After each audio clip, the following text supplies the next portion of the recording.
New Directions in Social Sciences. This is the first in a series of programs prepared by the listener-sponsored station KPFA in Berkeley, California, for distribution through the National Association of Educational Broadcasters. These talks, delivered before the annual convention of the American Psychological Association in San Francisco, point to new developments in man's exploration of himself and the world he lives in. The keynote address was made by Dr. J. Robert Oppenheimer, director of the Institute of Advanced Studies at Princeton. He took as his subject, Analogy in Science. Dr. Oppenheimer. I know that it is a terrible bear trap to talk the philosophy of science, and only in a very, very limited sense am I going to do that. One would think that the two sciences could hardly be further apart. In all hierarchical schemes, they are put far apart. Psychology, to everyone who works in the field, is felt to be a new subject in which real progress and real objectivity are recent. Physics is perhaps as old as the sciences come. Physics is reputed to have a large, coherent, connected corpus of certitude. This does not exist in psychology, and only the beginnings of it, the beginnings of things that are going to be tied together, are now before us. But I have always had a feeling that there were ways in which the two sciences had a community. Of course, all sciences do. One very simple one is that each is responsive to a primitive, permanent, pervasive human curiosity. What material bodies are and how they behave on the one hand, and how people and the people-like animals behave and feel and think and learn. These are the curiosities of common life, and they'll never be abated. Both for this reason can hardly make important pronouncements of a technical sort, which do not appear to have some bearing on our views of reality, on metaphysics. Both manifestly have and continue to have a fresh and inspiriting effect on the theory of knowledge, on epistemology. There are other ways in which we are brothers. In the last 10 years, the physicists have been extraordinarily noisy about the immense powers which, largely through their efforts, but through other efforts as well, have come into the possession of man. Powers notably and strikingly for very large scale and dreadful destruction. And we have spoken of our responsibilities and of our obligations to society in terms that sound to me very adolescent, because the psychologist can hardly do anything without realizing that for him the acquisition of knowledge opens up the most terrifying prospects of controlling what people do and how they think and how they behave and how they feel. This is true for all of you who are engaged in practice. And as the corpus of psychology gains in certitude and subtlety and skill, I can see that the physicists please that what he discovered be used with humanity and be used wisely will seem rather trivial compared to those pleas which you will have to make and to which you will have to be responsive. The point, of course, is that as the relevance of what we find to human welfare and human destiny becomes sharper and more manifest, our responsibilities for explication, for explanation, for communication, for teaching, our responsibilities for being sure that we are understood grow. Not our responsibilities for making decisions, but our responsibilities for laying in a responsible way the basis of those decisions. There are other ways in which we are alike. The practical usefulness which our professions have gives us often the impression that we are liked for the wrong reasons and that our true nature is very different from our public presence. We are both faced with the problem of the need to keep intact the purity of academic and abstract research, and at the same time to nourish and be nourished by practice. In physics, of course, our debt to technology, to engineering, is unlimited. I think it will be so in psychology as well. But there is no doubt that in our present state, we have parallel tensions. Both sciences, all sciences, arise through refinements, corrections, and adaptations of common sense. There are no unique, simple scientific methods that one can prescribe, but there are certainly traits that any science must have before it pretends to be one. One is the quest for objectivity, and that I mean not in a metaphysical sense, I mean in a very practical sense. The quest to be sure that we understand one another and that all qualified practitioners mean essentially the same thing. Common sense language is inherently ambiguous. When the poet uses it, or the rhetorician, he exploits the ambiguity. And when we talk in ordinary life, we almost need the ambiguity in order to get by. But in science, you try to get rid of that. You try to talk in such simple terms and match your talk with deeds in such a way that we may differ as to facts, but we can resolve the differences. And this is, of course, the first step in the quest for certitude. But certitude is not the whole story. When you move from common sense into scientific things, you also move toward generality, using analysis, using observation, and in the end using experiment.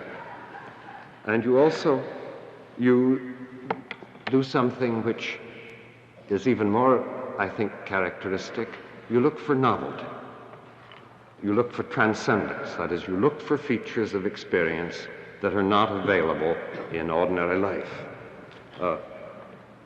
Characteristic in physics are the instruments that enable us to transcend elementary daily experience. The telescope that lets you look into the sky, today the enormous accelerators, which are in fact the logical extension of the microscope that enables you to look finer and finer into the structure of matter. I would like to be cautious in the parallels in psychology, but certainly the use of hypnosis, the use of drugs, are typical extensions into unfamiliar realms of human experience, which just bring out characteristics of psychological phenomena that are too lost in the day-to-day experience. There is an example which is a physicist's idea of a perfect experiment. It is the work that was done in McGill in the last years on, and I'm sure you have discussed it, on the effects of reducing sensory stimuli. Very simple arrangements to change the level of stimulation. And these produce evocative and, I would say, almost frighteningly great changes in memory, in the intellectual and cognitive life of the people who undergo them. Well, this is again an example of carrying to an extreme something which is encountered in ordinary experience, but which only the patience and the abstractness of experimental inquiry is likely to realize. We come from common sense, we work for a long time, then we give back to common sense refined, original, and strange notions, some of which I want to talk about today, and enrich what men know and how they live. And there, I suppose, the real hero is the teacher. I chose as my theme analogy in science. Really what I'm going to talk about is analogy as an instrument in science, and to a much lesser extent, some slight traits of analogies between the sciences. Mostly, this second theme has led to misunderstanding and limitation. But as for the first, analogy is an indispensable and inevitable tool for scientific progress. And I perhaps had better say what I mean by it. I don't mean metaphor, I don't mean allegory, I don't even mean similarity, but I mean a special kind of similarity, which is a similarity of structure, a similarity of form, a similarity of constellation between two sets of particulars, two sets of circumstances that are manifestly very different, but have this structural parallelism. It has to do with relation and interconnection. I'd like to quote you a scholastic comment on analogy. It's a translation of Penido. In a very general sense, every analogy presupposes two ontological conditions. One, a plurality of real beings, and thus among them, an essential diversity. Monism is the born enemy of analogy. And two, at the very heart of this multiplicity, of this inequality, a certain unity. It is a matter which we could argue as to whether these structural elements are invented by us or whether they're discovered in the world. I find it very artificial to say that they are invented, and mean by that they are more artifact than the particulars which they unite and describe. I may tell one incident in the long history of astronomy and physics, which makes this very vivid for me. For practical purposes, for prophecy and ritual, the Babylonians worked out a method of predicting what days the moon would first be visible, and lunar eclipses, and certain rarer astronomical events. They did this by purely mathematical methods. They observed when the things happened, and they got the pattern of it. It's something that you might recognize as harmonic analysis. And they were very good. They got so good that their methods were in use last century in India, and the people were predicting eclipses within 30 minutes, which is not bad at all, using these 2,000-year-old methods. They not only got very good, but they enjoyed it very much, and they did it for fun. Long after the practical reasons had gone away, they published these tables, apparently as we publish articles on the internal constitution of the stars, because it's interesting. They did all of this without any celestial mechanics, without any geometry. Nothing moved. There were no objects circulating around in orbits. There were no laws of motion. This was just from the feel of the numbers. Well, you know how today we predict eclipses and first risings. It would seem to me very wrong to pretend that the mathematical regularities which were the basis of the Babylonian predictions were something they invented. It would seem to me equally wrong not to recognize in celestial mechanics, as we now know it, a far deeper and more comprehensive description of regularities in the physical world.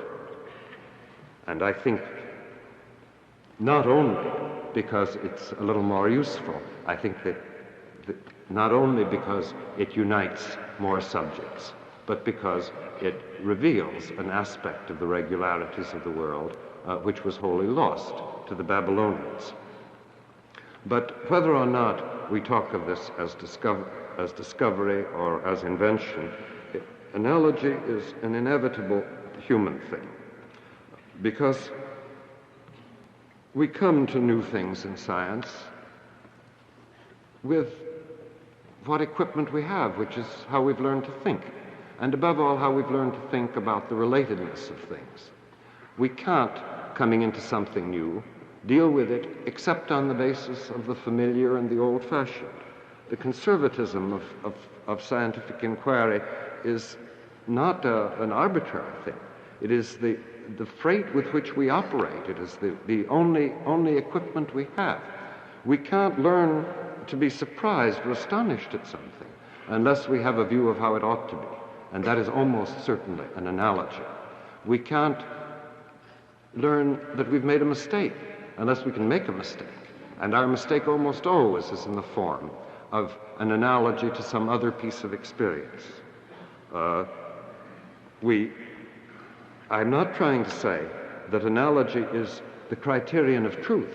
You can never establish that a theory is right by saying that it's like some other theory that's right. The criterion of truth must come from analysis and confrontation with experience, and from that very special kind of objectivity which characterizes science, namely that we're quite sure we understand one another and that we can check up on one another. But truth is not the whole thing. Certitude is not the whole thing in science. Science is an immensely creative and organizing and enriching experience, and it's full of new things.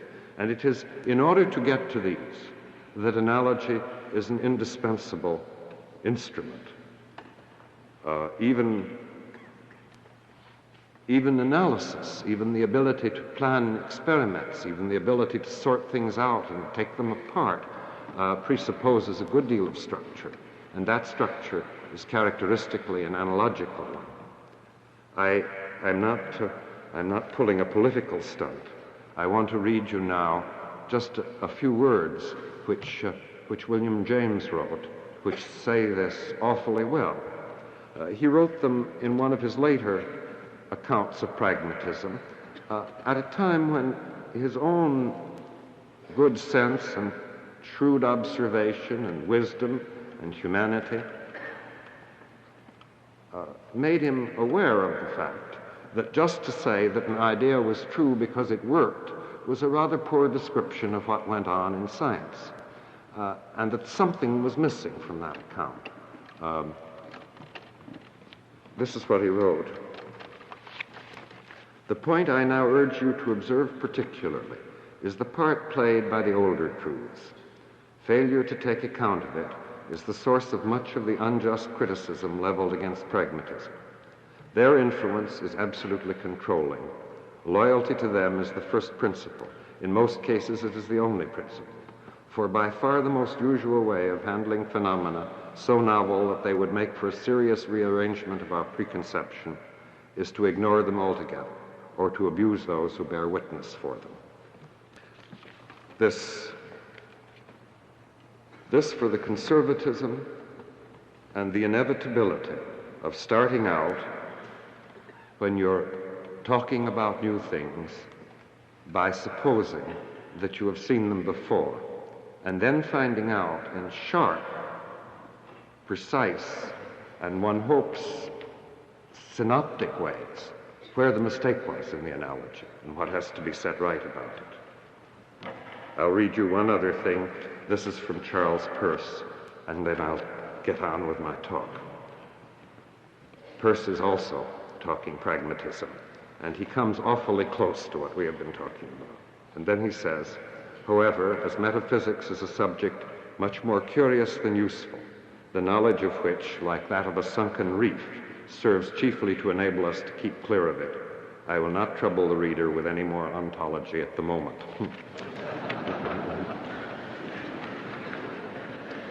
What I want to do next is to give you 5 examples of the use of analogy in atomic physics.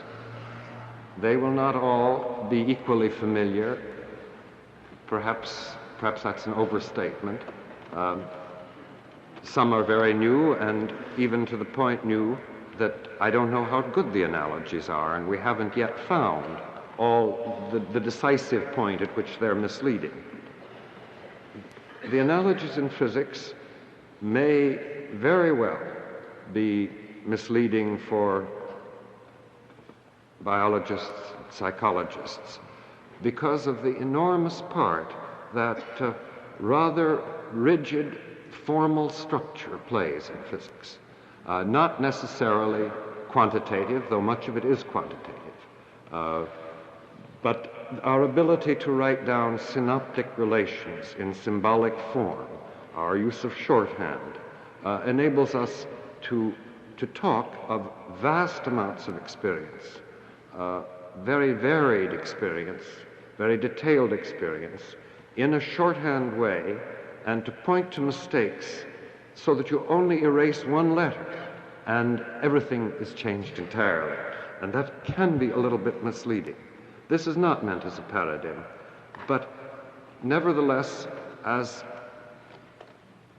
an illustration of the fact that in what is regarded as the most rigorous and certain of the sciences, we use an instrument which has been in great disrepute because uncritically used, it can confuse invention with confirmation and truth. I'd like to give a first example, which is not from atomic physics, which is almost from pre-physics, because it deals with things that are very familiar and yet illustrates the nature of the role of form in the use of analogy in physics. This has to do with Jean Buridan and the Paris school in the 14th century. The classic view, and physics has a special meaning for the word classic. Classic means wrong, but it means the wrong view that was held to be right a little while ago. The classic view was that the natural state of matter was rest, and that where you found bodies moving around, you needed to look for a cause, and this cause was a force. And this was the schoolman's view, it was Aristotle's view. It is in fact supported by an awful lot of observation. It was not well supported by the observation on projectiles. The notion that the air behind a bullet pushed the bullet became less plausible the more you watched the bullet. And Buridan and his many anonymous thinkers took a step which was to make a new analogy, and which probably was the greatest step in the history of Western science. They said, it is true that matter has a natural state, but it is not rest. It is true that when it departs from this natural state, it can be ascribed to the intervention of a force. But the natural state is one of constant impetus, one of constant momentum, one of uniform velocity. And with that, the beginnings of rational mechanics and of rational physical science were made. What do you do? Well, there isn't a blackboard here, but if there were, you simply replace the coordinate by the velocity. It is a small change, and yet it's the change in the whole way of thinking about the physical world. Well, my 5 illustrations from atomic physics, I will mention what they are. They are what has happened to the idea of waves, what has happened to the idea of classical physics in the atomic domain, the so-called correspondence principle, the analog between radioactive decay and the emission of light, which we owe to Fermi, the analog between electromagnetic phenomena and forces and nuclear forces, between electrodynamics and mesodynamics, and a final subject, which I will only call strangeness, because that's about all I know about it. Well, take the wave business. It originated, of course, in the observation of regular, rhythmic changes in matter, waves on water, and was followed by an easily conducted physical exploration of sound waves, where there is a periodic change, a regular change in the density of air or whatever the sound is passing through. Both of these phenomena exhibit a characteristic. If two waves collide, they can cancel each other out, and they can reinforce each other. They show interference. They have another abstract property. If you put waves through an orifice or around an obstacle that is small compared to the wave, then the obstacle or the orifice doesn't cast a sharp shadow, but there are all kinds of interference effects which are called diffraction. Waves superpose. If you have two, the sum of the two waves is just what you get by adding algebraically and not arithmetically. You get a zero if you add a positive and negative, which is the interference. And this is the abstract set of properties which has persisted. Because light is also a wave motion, but there is no matter in motion. There is no substrate. It was for a long time thought there was, and it was a great sign of progress in the 19th century to get rid of that. What is in motion are themselves physically measurable things, but rather abstract things, electric fields and magnetic fields.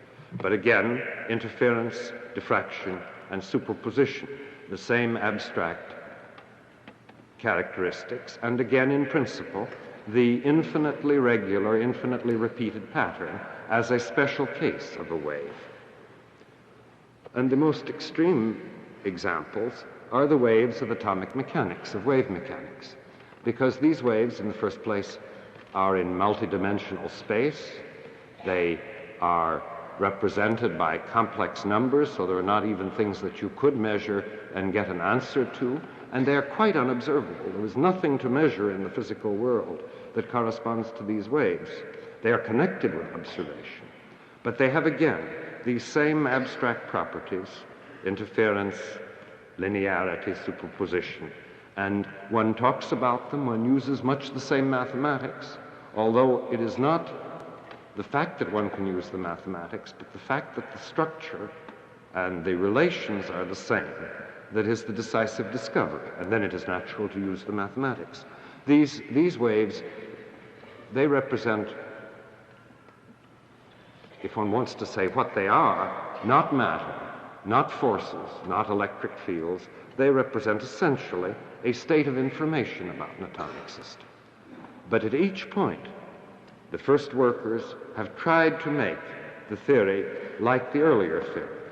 Light like sound as a material wave, matter waves like light waves, like a real physical wave. And in each case it's been found that one had to widen the business a little bit and find the disanalogy which enabled one to preserve what was right about the analogy.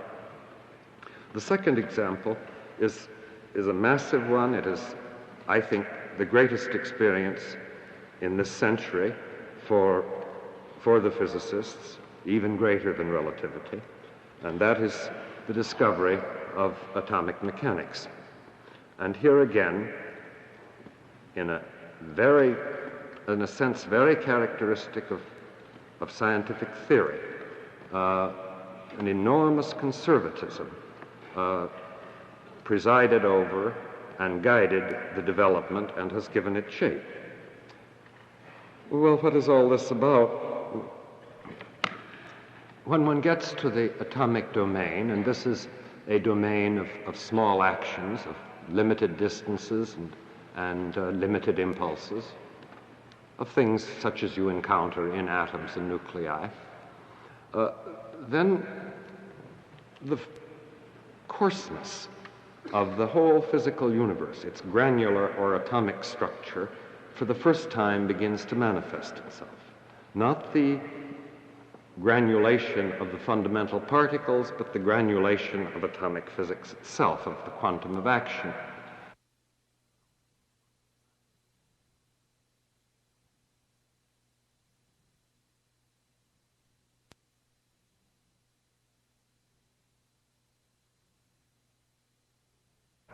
And what this means is that when you're trying to study such a system, there are aspects of it which are accessible to experiment, but are not compatibly or simultaneously accessible to experiment.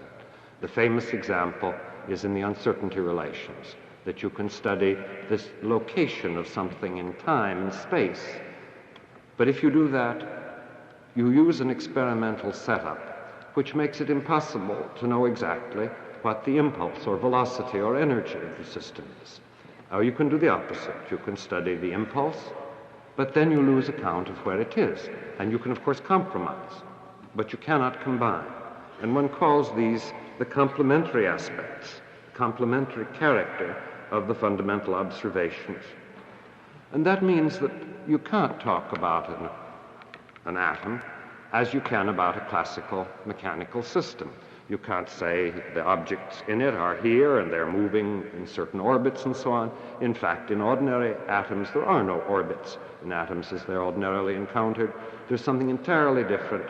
Stationary states, which have a stability, a uniqueness, a reproducibility, which has no counterpart in classical physics at all, which couldn't exist if it were not for this revolutionary new feature. And one can talk about these stationary states, one can describe them accurately, but one has a whole change from the familiar experience of bodies in motion, of matter in motion. Sometimes people say that this atomic theory is characterized by the fact that you can't observe a system without disturbing it. But that's not quite right. It isn't the disturbance which makes the trouble. It's the fact that the means of observation would be frustrated as means of observation if you tried to take an account of the disturbance that you are making. It's a slightly more subtle point. Sometimes people say that the electron has a position and momentum, but you can't measure them simultaneously. But this isn't right either, because only the act of observation, the coupling of the atom with the physical measuring equipment, makes it logically permissible to attribute a position to an electron. You can't get the right answer by saying, well, it has a position, I don't know what it is, let me average. If you do that, you get a wrong answer. You have to admit that unless the situation is one which is created by your physical operations on the atomic system to realize, to manifest, to objectify the localization of the electron, then it won't be localized. It will have no properties at all, apart from what you do to it. Well, all of this is so extraordinarily radical and so extraordinarily unlike Newtonian mechanics. But what does the physicist say? Even before the full answer was found, it was said, there is something going on here which limits classical ideas. They don't quite apply. But in any situation to which they do apply, we know they're right. And therefore, whatever laws hold in the atomic domain, they must merge into the laws of classical mechanics. There must be a one-to-one correspondence, an analogy there. Otherwise, in capturing some insight into this new domain, we'll throw out all we ever knew and throw out things that are true. This was called the correspondence principle, and a sample of how extreme this correction of the analogy, which has revolutionized everything, how extreme that is in a highly formalized science, one can give as follows. Every law of classical mechanics is true in atomic mechanics, that the velocity is proportional to the momentum, that the change with time of the momentum is proportional to the force, that the energy is conserved, all of these things, provided you will make one formal change, provided you will say that the momentum and the coordinate are not numbers, but are objects such that when you multiply the momentum by the coordinate, and you multiply the coordinate by the momentum, you don't get the same answer. The difference between these two is an imaginary universal atomic constant. If you just write that one formula, then everything you had before is formally identical. Well, this is as powerful an illustration of the use of analogy and disanalogy in a formal science as I know. I'm going to have to come back to other aspects of this great development. Let me run rather more briefly over the three other examples. Radioactive nuclei, all of those practically that are made artificially and many natural ones, disintegrate by sending out electrons. We puzzled and puzzled over it, and it was quite clear there were no electrons in nuclei. So Fermi made the suggestion that one might describe this as one describes the emission of light or light quanta from atoms. Nobody would say there was a light quantum in an atom, but still we observe the light coming out. And he made a theory along these lines. It wasn't exactly right. The analogy was not quite perfect. But with a very little adjustment, which took 15 years of comparison with details of experiment, we got a theory that works fine. Yukawa, the Japanese scientist Yukawa, had a somewhat braver analogy, and its fortunes are still not entirely resolved. The way in which one describes the forces between charged bodies is, of course, that one charged body makes electric fields, and these electric fields are propagated to the other and give it some momentum and push it around. Nuclear forces, which are not electromagnetic and are very strong and spectacular, Yukawa said would probably be due to a field of a new kind. And replacing the electric field, there would be this new field. Replacing the light quanta, there would be new kinds of particles. And using the general arguments of relativity and complementarity, quantum theory, he concluded that because the forces between nucleons are of short range, these particles would have a mass of a couple of hundred times that of the electron, and from other particularities of the nuclear force drew conclusions about the nature of these particles. Well, they were found. They're called mesons, and the analogy which Yukawa started with has been refined. One has discovered that there are many differences between mesodynamics and electrodynamics. One is at the present point not quite sure what all of the key points of difference, of disanalogy are. Some of them have been discovered, but they appear to be rather the more trivial ones. But the theory as it stands now has predictive value. It's brought order and clarity to a part, anyway, of nuclear physics. It has kept people busy on 20 years, not surely of treason, but of a very, very odd kind of rarefied boondoggling.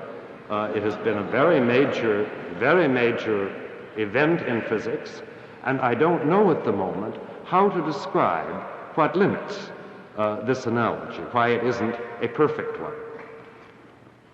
If we were having a seminar on physics, I would talk an hour about it, but I still wouldn't know.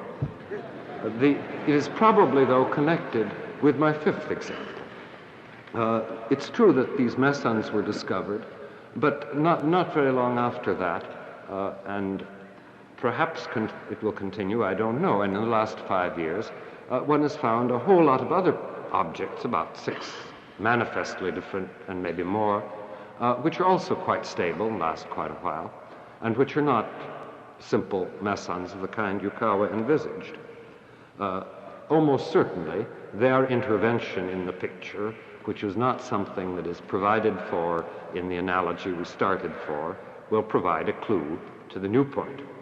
But their existence raised a different problem, because whenever in physics one encounters a situation in which something doesn't happen or happens very slowly, one finds it interesting. And the great point was, why do these new particles not decay quickly? They do decay, but it takes them a terrible long time, and they come apart into products which one would expect to have emerge right away. Well, we have a great deal of experience with reactions that occur slowly. And a characteristic reason for that is that something doesn't want to change, like the energy of a system or the total charge. Something is conserved. And whenever that turns up, it also turns up that the fact that something is invariant is mathematically identical with the statement. The fact that something doesn't want to change is mathematically identical with the statement that something makes no difference to the system, either its position in space or some quite abstract idea like that. So the first thing that we all did was to try to find the characteristic of these new particles that didn't want to change. That has not been hard to do, and a most successful theory, which accounts for some of the great peculiarities in this field, has been developed, but we haven't a good name for what doesn't like to change, and the inventor of it calls it the strangeness. Well, these 5 examples are not at all meant to exhaust, but merely to illustrate the powerful use, the inevitable use of analogy in a well-developed, in a highly organized, highly formalized, and highly coherent science. And I need to point out that in every case, an immense amount of experience, of measurement, of observation has gone in both to the correction of the analogies and to their confirmation. When I turn to the question of analogies between sciences, I talk of something very different. There is, first of all, the fact that there are often things which are not analogies at all. There are congruences when in 2 different sciences, by different techniques, different language, different concepts, it turns out that the same subject has been explored from 2 sides, and when it turns out that there is a mapping of one description on the other. Usually one description contains more elements than the other, is richer, the other may be more economical and more convenient. Examples, the chemical theory of valence and atomic physics, which are identical except that atomic physics does give an account of some phenomena, resonance and so, which were hard to cope with within the framework of the classical chemical theory. Another example, newer and perhaps not yet as well explored or understood, classical genetics on the one hand, and the discovery of the genetic substances, DNA and so, which are at the moment very close to being into a one-to-one correspondence, but with the certitude that the biochemical description is richer and has more dynamics in it and more subtlety in it. Well, it's not this that these are the great events of science, and when they happen in psychology, there is rejoicing, and when they don't happen, there is hope. These are the great events which bring coherence and order and large structure to the unfolding of scientific life. But probably between sciences of very different character, the direct formal analogies in their structure are not too likely to be helpful. Certainly what the pseudo-Newtonians did with sociology was a laughable affair, and similar things have been done with mechanical notions of how psychological phenomena are to be explained. I know that when physicists enter biology, their first ideas of how things work are indescribely naive and mechanical, and they are how things would work if the physicist were making them work, but not how they work in life. I know that when I hear the word field used in physics and in psychology, I have a nervousness that I can't entirely account for. And I think that especially when we compare subjects in which ideas of coding, of the transfer of information, or ideas of purpose are inherent and natural, with subjects in which these are not inherent and natural, the formal analogies have to be taken with very great caution. But for all of that, I would like to say something about what physics has to give back to common sense that it seemed to have lost from it. Not because I am clear that these ideas are important tools in psychological research, but because it seems to me that the worst of all possible things would be if psychology were influenced in any way to model itself after a physics which isn't there anymore, which has been quite outdated. Now, one of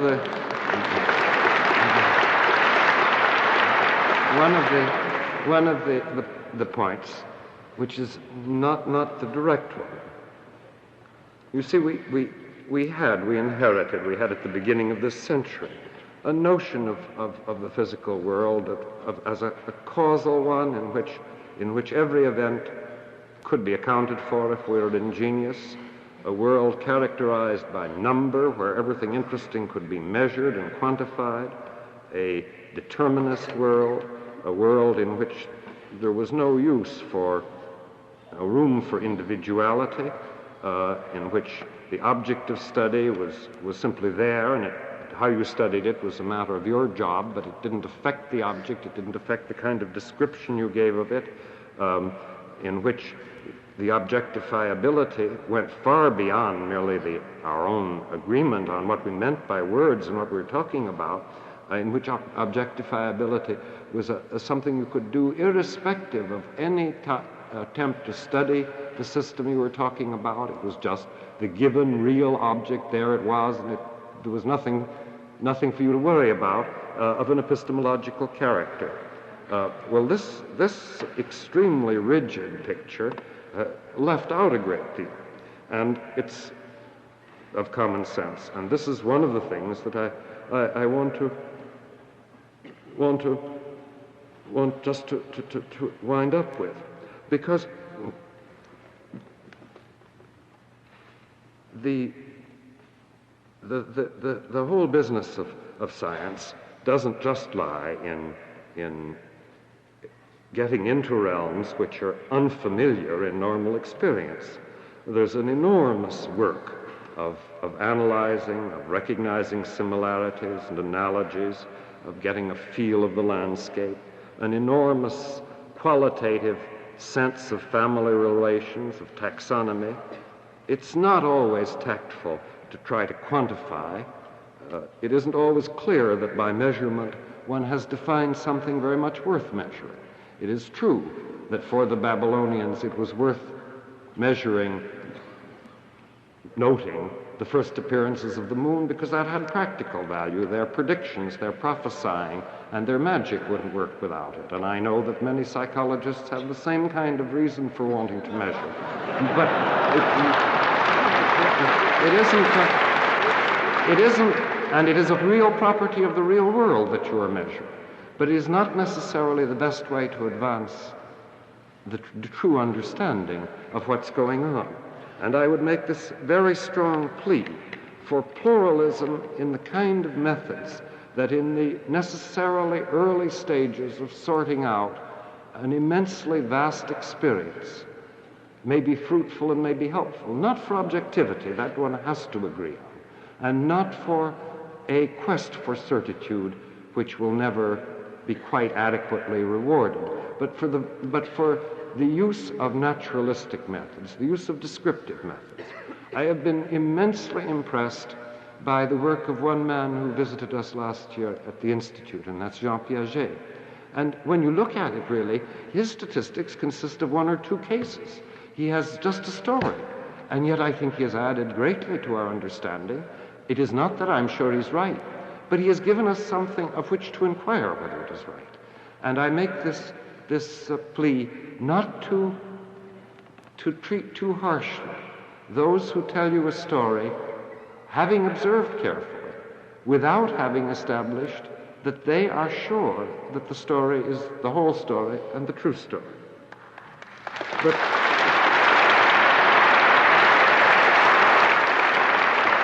it is, of course, in that light that I look at the immense discipline of practice, that with all its pitfalls, with all the dangers that it gives to premature solutions, it does give an incredible amount of experience. Physics would not be where it is, psychology would not be where it is, if there were not a great many people willing to pay us for thinking and working. But now, as to this point about what physics had taken out of common sense, I don't know whether these will prove helpful, but at least it loosens the resources that one can bring to any science. What are these ideas?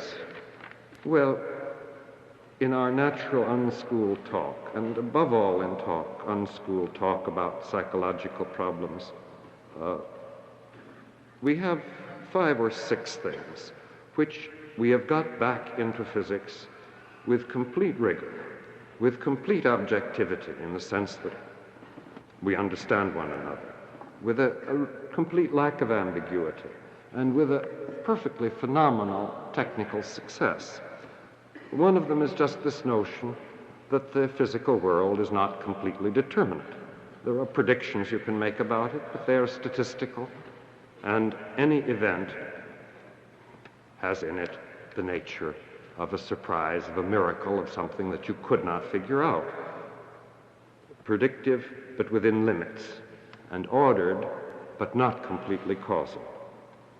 And another of these ideas is the limits on how much we can objectify without reference to what we are really talking about in an operational, practical sense. We can say the electron has a certain charge, and we do not have to argue as to whether we're looking at it to say that. It always does. We can't say it has a place or a movement. If we say that, we imply something about what we ourselves, I don't mean as people, but as physicists, are doing about it. And the third is very closely related to this, the inseparability of what we are studying and the means that are used to study it, the organic connection of the object with the observer. Again, the observer, not in this case as a human, but in psychology, sometimes as a human. And then, as logical consequences of this, the idea of totality or wholeness. Newtonian physics, classical science, was differential. Anything that went on, you could break up into fine points and look at. If you look at an atomic phenomenon between the beginning and the end won't be there. It'll be a different phenomenon. Every pair of observations, you know this, you predict that, is a global thing, and it cannot be broken down. And finally, every atomic event is individual. It is not in its essentials reproducible. Well, this is quite a pack of ideas that we always use: individuality, wholeness, the subtle relations of what is seen with how it is seen, the indeterminacy and the acausality of experience. And I would only say, if a poor and limited science like physics could take all these away for 3 centuries and then give them back in 10 years, we had better say that all ideas that occur in common sense are fair as starting points, not guaranteed to work, but perfectly valid as the material of the analogies with which we start.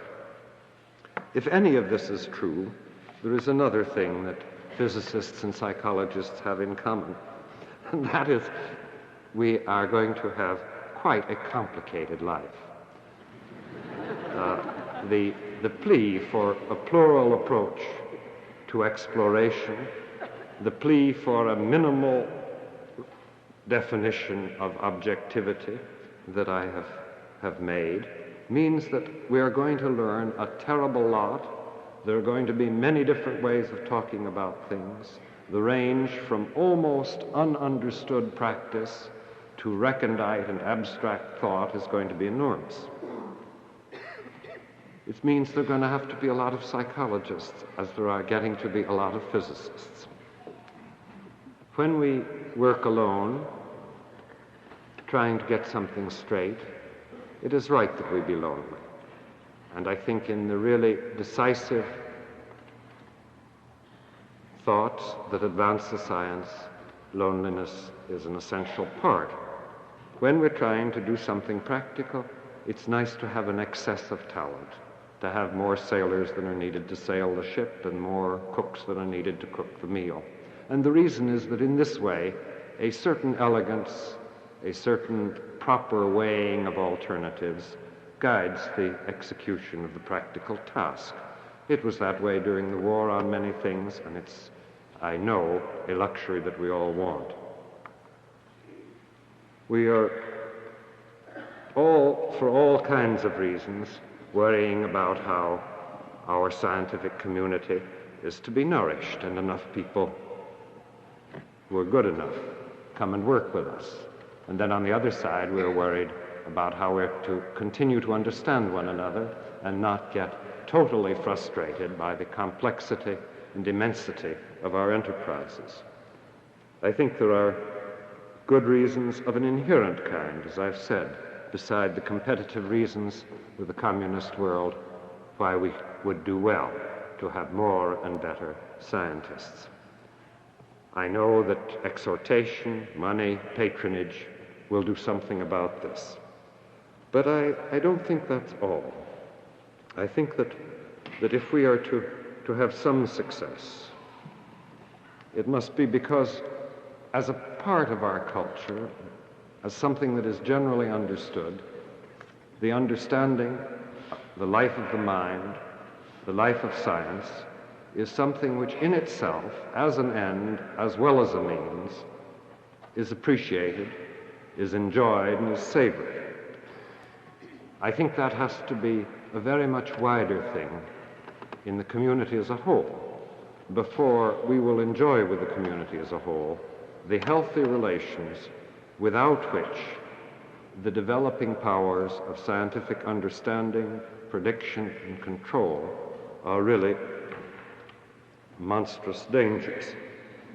It may not be so simple, this having in the community at large some genuine experience of the pleasures of understanding and discovery. It may not be simple because beyond that, what this requires is not merely that this is agreeable, but that it has a kind of virtue, and that not only the consideration of ends, of products and accomplishments and status, but the texture of life and its momentary beauty and its nobility are worth paying some attention to, and that among the things that contribute to that are the life of the mind and the life of science. Let's try. The program you've just heard was produced by KPFA, the listener-sponsored station in Berkeley, California.